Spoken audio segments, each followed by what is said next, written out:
dengan sampel darah. Nah, tujuan dari praktikum ini adalah untuk menentukan ambang mutlak dan ambang pengenalan rasa asin di dalam suatu larutan. Nah, sebelumnya kenalkan, saya Novianti Permatasari dengan NIM 10.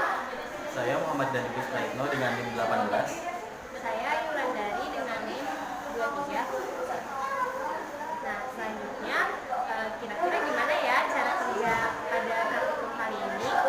Yang pertama, kita itu diminta untuk mencicipi larutan-larutan yang telah disiapkan dengan dimulai konsentrasi serendah sampai tertinggi.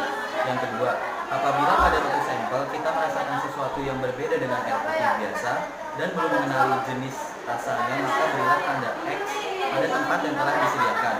Yang ketiga, kita melanjutkan pencicipan larutan sampel dan apabila kita mengenali jenis rasanya, maka berilah tanda centang.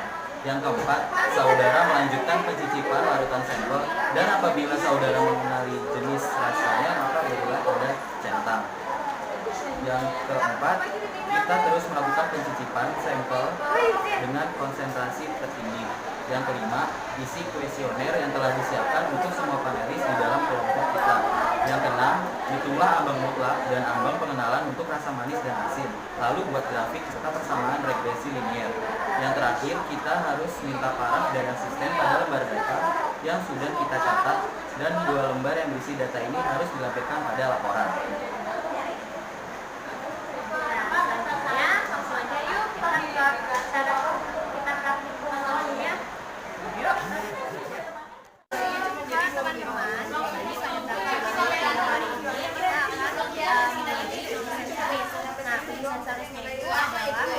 Ambang mutlak dan pengenalan untuk rasa atau absolute and determination threshold for taste.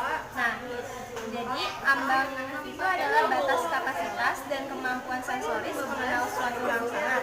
Nah, kalau misalnya ambang rangsangan itu adalah suatu intensitas atau tingkat rangsangan kecil yang mulai dapat menghasilkan respon. Nah, hal ini sangat penting untuk memahami konsep ambang rangsangan yang terdiri dari ambang mutlak dan ambang pengenalan. Nah, apa sih ambang mutlak itu? Jadi, ambang mutlak atau detection threshold itu ukuran perangsang terkecil yang dapat menghasilkan kesan atau merupakan kesan yang terlemah atau the weakest taste. Nah, yang dapat dikenali secara konvensional, ambang mutlak ini didefinisikan sebagai tingkat rangsangan yang dapat menghasilkan respon benar 50% dari populasi. Nah, kalau misalnya ambang pengenalan atau recognition threshold itu kesan yang didapat dikenali pada saat 75% dari populasi.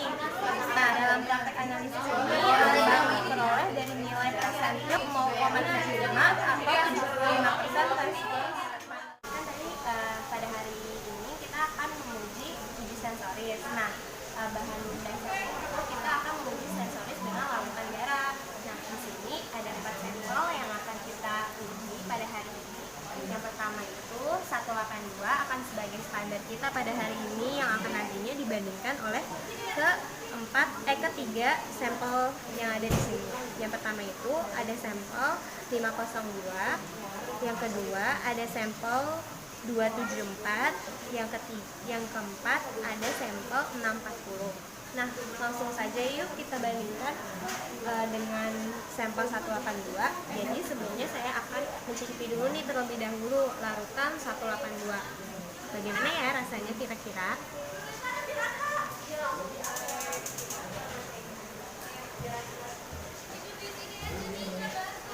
Nah, ternyata di larutan 182 ini kenapa dijadikan sebagai standar? Ternyata itu rasanya sangat netral.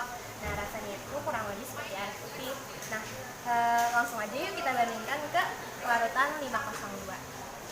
Apakah rasanya akan sama dengan larutan 182?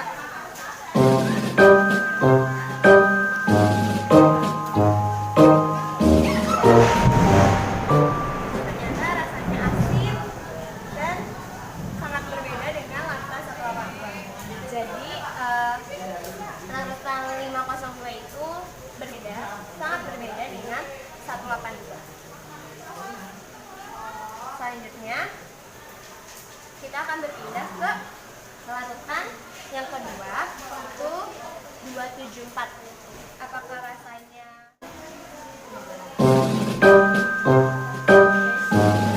jadi ternyata rasa dari larutan 274 itu sangat-sangat asin dibandingkan dengan larutan yang pertama 502 ini. Jadi kalau misalnya dibandingkan dengan larutan 182, tentu rasanya akan sangat-sangat berbeda. Dan kalau misalnya saya bandingkan dengan larutan 502, larutan 274 ini dia lebih asin tingkat asinnya dengan 502. Jadi langsung aja kita pindah ke larutan yang terakhir, yaitu 64. Apakah rasanya 64 akan lebih asin dari kedua ini atau justru berbanding kebalik?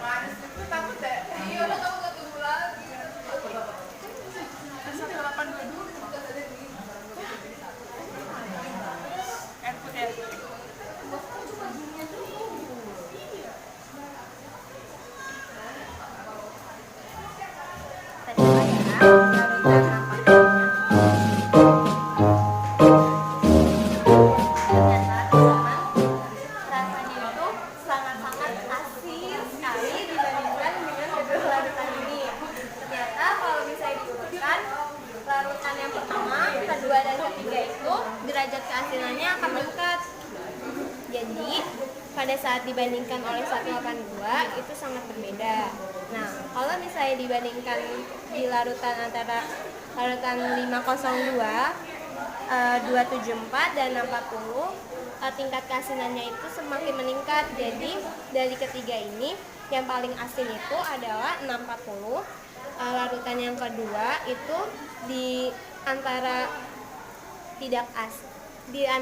tingkat keasinan yang rendah dengan tingkat keasinan yang paling tinggi. Jadi larutan 274 itu dia berada di tengah-tengah. Nah, kalau misalnya di larutan 502 itu dia di antara ketiga ini memiliki tingkat keasinan yang rendah dibandingkan ketiga larutan ini. Jadi bila diurutkan, yang menurut dari tingkat keasinan yang lebih tinggi itu adalah larutan 640, yang kedua larutan 274, yang ketiga larutan 502.